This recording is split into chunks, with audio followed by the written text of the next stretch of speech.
大家好，我是丽姐，欢迎大家来听相亲故事，感谢大家的订阅。哎呀，今天我要给大家讲一个让我哭笑不得的相亲案例，真是绝了。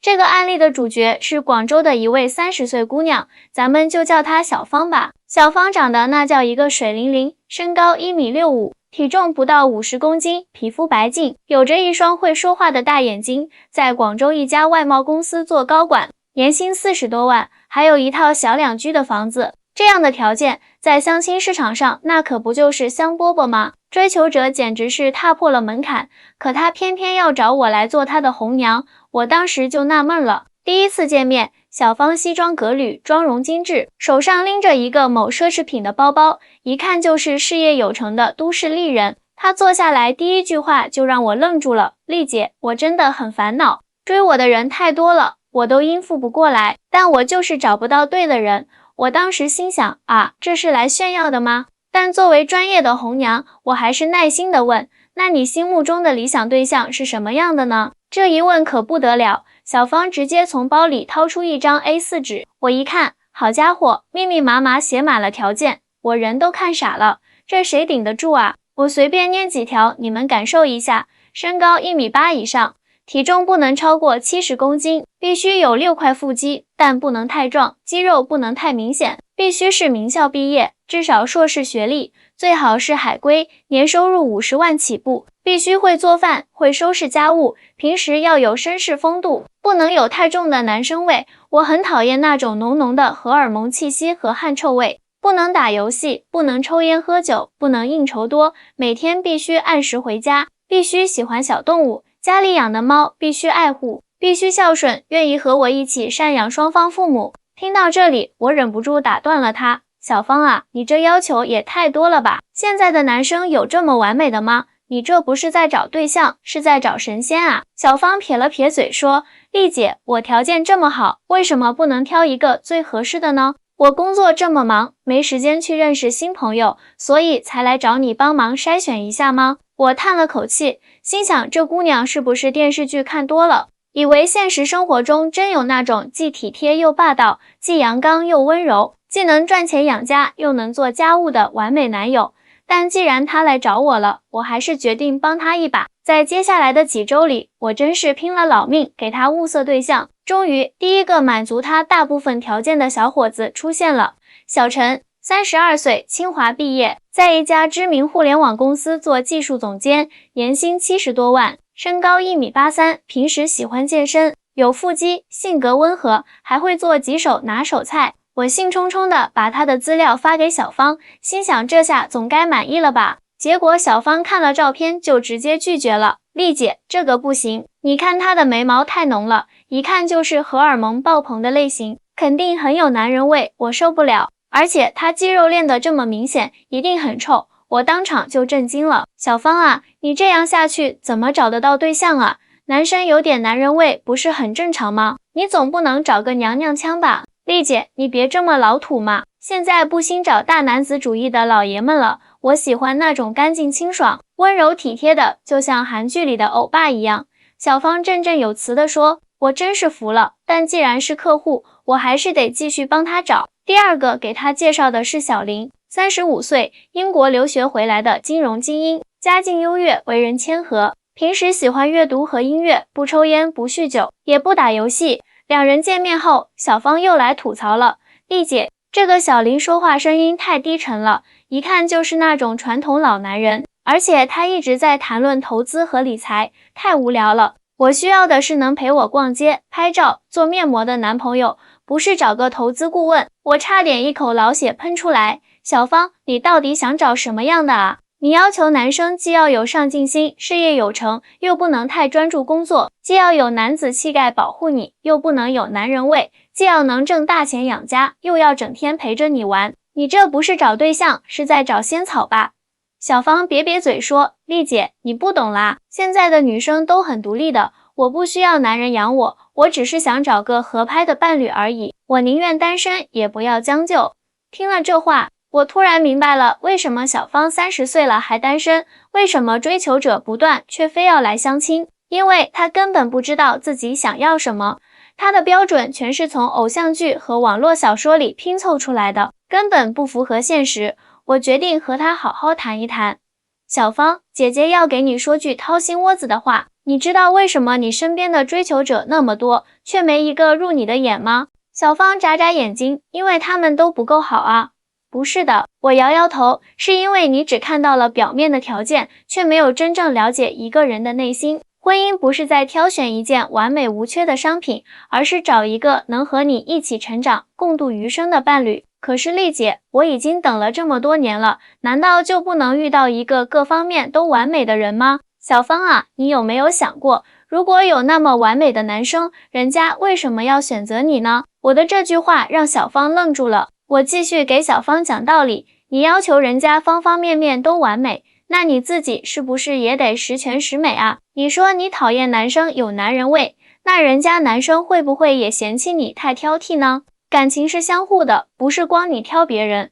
小芳听了我这话，眼圈一下子红了。丽姐，你这是说我不够好吗？不是不够好，是你的期望太不切实际了。我拍了拍她的肩膀，你看看现在的婚恋市场，30岁的优质男生大多已经成家了，剩下的不是各有各的问题，就是挑剔的跟你一样。你总不能指望40岁还单身的男人没有一点生活习惯和个性吧？那天聊完，小芳看起来若有所思。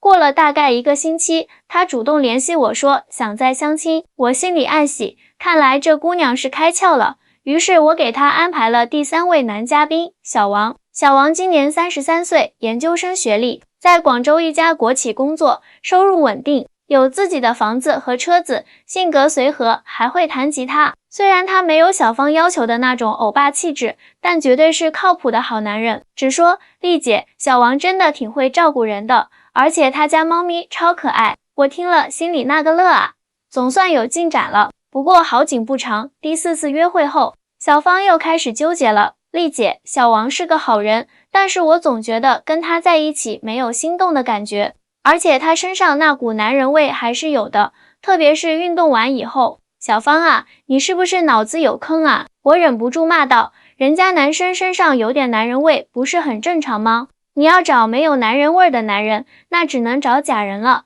再说了，什么叫心动的感觉？你都30岁了，还在做少女梦呢。成熟的感情是建立在相互理解、包容和欣赏基础上的，不是靠那一瞬间的心动。小芳被我说得哑口无言。我趁热打铁，你知道现在广州30岁以上的剩女有多少吗？一大把。你以为你条件好就高人一等啊？告诉你，在婚恋市场上，女人过了30，那就像过季的水果，再好看也不值钱了。你再这么挑剔下去，只会越来越难找。我说的有点狠，小芳在电话那头哭了，我也有点后悔，毕竟客户的心情要顾及，但有些话真的憋不住啊。丽姐，我不是故意挑剔的，只是我真的很害怕找错了人，耽误了自己的一生。我身边有好多朋友婚后过得不幸福，整天被家务和孩子拖累，老公还出轨，我宁愿单身，也不要那样的婚姻啊。小芳抽泣着说。听到这里，我的口气软了下来。傻丫头，每个人的婚姻都不一样，你看到的那些不幸福的婚姻，可能当初就是草率决定的，或者没有处理好相处中的问题。找对象确实要谨慎，但也不能因噎废食啊。小王这个人踏实靠谱，对你也很好，为什么不给彼此一次机会呢？小芳沉默了片刻，丽姐，我再考虑考虑吧。这一考虑又是半个月。在这期间，我又给小芳介绍了第4个相亲对象小赵。小赵是个私企老板，生意做得不错，长得挺帅气，但脾气有点大。小芳见了1次就拒绝了。丽姐，这人太自我了，全程都在讲他自己有多厉害，一点都不尊重人。我倒是同意他这次的判断，小赵确实有点自大。我暗自庆幸小芳至少分得清楚什么是真正的缺点，什么是无关紧要的小毛病。过了一阵子，小芳主动联系我，说想再见见小王，我心里那个激动啊，这姑娘总算开窍了。我赶紧安排了第5次约会，地点选在了一家环境不错的日料店。这次约会后，小芳发来信息，丽姐，小王好像对我真的很有耐心，我们聊了很多，发现其实我们的3观挺合的。他说他不介意我事业心强，还鼓励我追求自己的事业目标。但是有件事我有点担心，又担心什么啊？我都快无语了。他说他妈妈有点传统，希望儿媳妇生完孩子能在家待几年，我觉得这会影响我的职业发展。我松了口气，这总算是个正常的担忧了，这个确实需要好好沟通。你可以跟小王坦诚地讨论这个问题，看看能不能达成共识。毕竟婚后生活是2个人的事，不是婆婆一个人说了算的。小芳答应会再跟小王谈谈这个问题，没想到第2天他就兴冲冲地告诉我，丽姐，小王说他完全理解我的顾虑，他会跟他妈妈好好说的。他说我们可以请保姆，或者看他能不能申请育儿假帮忙带孩子，还说如果实在协调不好，他可以支持我先不要孩子，等职业稳定了再考虑。哎呀，这不是挺好的吗？小王确实是个通情达理的好男人，我由衷的为小芳高兴。但好景不长，又过了几天，小芳又开始纠结了。丽姐，小王提出想送我一条项链，我是不是答应的太快了？会不会显得我很物质啊？而且他送的是黄金的，不是我平时喜欢的风格，我该直接告诉他我更喜欢银饰吗？我真是服了这姑娘。小芳啊，人家好心送你礼物，你就安心收下呗。什么物不物质的，人家是你男朋友啊。至于款式不喜欢，可以委婉的提一下你的喜好，但千万别伤了人家的心。就这样，小芳和小王的关系断断续续的发展着，每次看到有进步，我都松一口气，每次听他纠结，我都想撞墙。在交往的第3个月，小王终于鼓起勇气表白了，还送了1枚戒指。结果小芳又犯难了，丽姐，小王太着急了吧？才认识3个月就要谈婚论嫁，我还没做好准备呢。而且这戒指款式太老气了，一看就知道是他妈妈的审美，我真想把电话摔了。小芳，你到底想怎样啊？人家3个月已经很克制了好不好？你都30岁了，还想像小姑娘一样谈恋爱啊？感情不是拖着越久越好的。至于戒指款式，人家花心思买的，你就不能看重心意吗？知道就好。我假装生气地说，你要记住，婚姻不是童话故事，不存在十全十美的王子，真正的幸福是2个不完美的人相互包容，共同成长。小芳和小王的婚礼定在了半年后的春天。准备婚礼的过程中，小芳遇到了各种各样的问题，婚纱款式选择、婚礼主题确定、宾客名单筛选等等。每次有问题，她都会来找我商量。有一次，她为了婚礼场地的事情跟小王吵了一架，小王想在酒店办，简单大气，小芳则想在海边办，浪漫唯美。丽姐，你说小王是不是太不浪漫了？连我的婚礼都不愿意满足我。小芳气呼呼地说，我好声好气地劝她，小芳，婚礼是2个人的事，不是你一个人的公主梦。而且海边婚礼虽然看起来浪漫，但实际操作起来有很多不便之处。天气不好怎么办？老人家去了不舒服怎么办？花销也比酒店大得多。你有没有考虑过小王的感受和实际情况？小芳听了我的话，冷静下来思考了一下，最终和小王达成了折中方案，在临海的5星级酒店举办婚礼，既有海景，又有舒适的室内环境。看着小芳一点点成长，从一个事事挑剔的剩女变成一个懂得体谅他人、愿意妥协的准新娘，我真的很欣慰。婚礼那天，小芳美得像个公主，小王帅气逼人。当我看到他们在神圣的婚礼殿堂互换戒指，许下承诺的那一刻，我的眼眶湿润了。婚礼结束后，小芳拉着我的手说，丽姐，谢谢你，如果不是你当初的严厉批评和耐心引导，我可能会因为自己的固执和不切实际的要求，错过真正的幸福。我拍了拍她的手，感慨万千。小芳啊，我看着你从一开始的挑3拣4，到现在能包容理解，真的为你高兴，你知道吗？其实很多女孩子跟你一样，对爱情有着不切实际的幻想，总以为会有一个完美的男人符合他们所有的期望，但现实中哪有什么完美的人啊？婚礼现场，我碰到了小芳的几个闺蜜，她们都30出头，还单着。其中一个叫小兰的姑娘拉着我问，丽姐，你给小芳介绍的对象还有吗？我看小王真的很不错耶，我笑了，有啊，但是你得先告诉我，你有什么要求？要是跟小芳当初一样挑剔，那我可帮不了你。小兰连忙摆手，不，我可没有那么多要求。看到小芳现在这么幸福，我才发现自己之前的标准可能太严苛了。其实只要人品好，有责任心，三观合就挺好的。我点点头，这才对嘛。来，加我微信，回头我给你介绍几个不错的小伙子。婚宴上，我被安排在主桌，旁边坐着小王的叔叔，他是个企业家。听说我是红娘后，饶有兴趣地跟我聊了起来。厉小姐，我很好奇，现在年轻人找对象都看重什么啊？我儿子今年35了，一直忙着工作，没时间谈恋爱，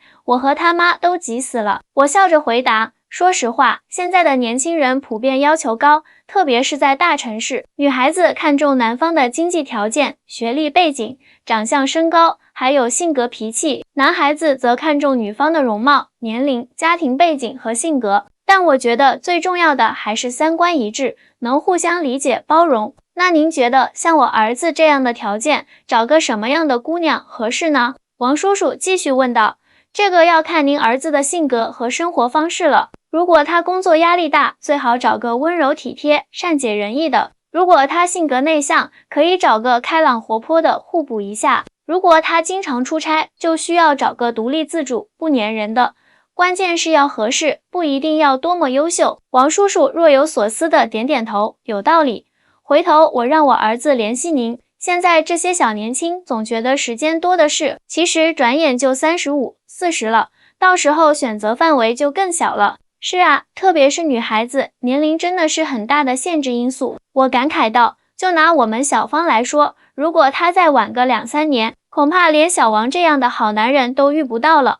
婚宴结束后，小芳和小王来送我。小芳挽着小王的手臂，满脸幸福。丽姐，我们准备明年要个宝宝，到时候一定要请你当干妈。我笑着答应，好啊，我等着抱外甥呢。小王也诚恳地对我说，丽姐，真的很感谢你，如果不是你，我和小芳可能就错过了。刚开始的时候，我都快放弃了，觉得小芳太挑剔，根本不可能满足她的要求。是你一直鼓励我耐心一点，说她其实是个很好的姑娘，只是对爱情有点不切实际的幻想。听到这话，我有点惊讶。哎呀，小王，原来你知道小芳很挑剔啊，我以为你被她的外表迷住了，什么都看不见呢。小王笑着摇摇头，怎么可能？其实第一次见面我就感觉到了。但是通过跟他相处，我发现他虽然表面上很挑剔，但内心其实很善良，对朋友很忠诚，对工作很认真。我觉得这样的女孩子值得我多一点耐心和包容。小芳听了，脸红红的，轻轻捶了小王一下。你居然一直知道我很挑剔，为什么不早说？说了你能承认吗？小王调皮地问。小芳笑着摇摇头，可能不会吧。当时的我可能会觉得这是我的权利，是我在追求完美。现在想想，真是太幼稚了。看着他们俩恩爱的样子，我由衷的高兴。这就是我做红娘最大的成就感。看到2个原本可能错过的人，因为我的牵线搭桥走到了一起，组建了幸福的家庭。回到家，我打开电脑，写下了这个案例的总结。这个案例告诉我们：1. 过高的期望会阻碍幸福。很多人，特别是条件优越的女性，往往对伴侣有着不切实际的期望，希望对方十全十美。但现实中，每个人都有缺点和不足，关键是看这些缺点是否是原则性问题，是否能够接受和包容。2. 年龄确实是一个不可忽视的因素，无论男女，随着年龄增长，在婚恋市场上的竞争力都会下降。女性尤其如此，过了30岁，选择范围会明显缩小，所以不要把时间浪费在无意义的挑剔上。3. 对伴侣的要求要实际，不要被偶像剧和网络小说中的完美形象所误导，那些都是虚构的。现实中的男人有男人味，很正常，现实中的感情需要经营和包容。4. 性格互补很重要。小芳和小王在性格上形成了很好的互补，小芳活泼外向，但有点挑剔，小王稳重踏实且包容度高。这种互补使得他们能够相互成长，共同进步。5. 沟通是解决问题的关键，无论是婚前的矛盾还是婚后的分歧，都需要通过有效的沟通来解决。小芳和小王在准备婚礼的过程中，学会了如何协商、妥协和共同决策，这为他们未来的婚姻生活打下了良好的基础。合上电脑，我想起了那些还在苦苦寻找另一半的单身男女，希望他们能从小芳和小王的故事中有所启发，放下不切实际的幻想，敞开心扉，给真爱一个机会。毕竟，完美的爱情不是找到一个完美的人，而是学会用完美的眼光欣赏一个不完美的人。作为一名从业多年的红娘，我见证了无数对新人的相识、相知到相爱。每一对成功配对的背后，都有着各种各样的故事和挑战。而小芳和小王的故事，无疑是我印象最深刻的一个。它时刻提醒着我，在这个充满物质诱惑和虚幻理想的时代，我们更需要回归到感情的本质，理解、包容和成长。这就是我今天要分享的故事。希望所有正在寻找爱情的人都能找到属于自己的幸福，也希望所有已经找到爱情的人都能珍惜眼前人，因为真正的幸福往往就在我们身边，只是我们常常视而不见。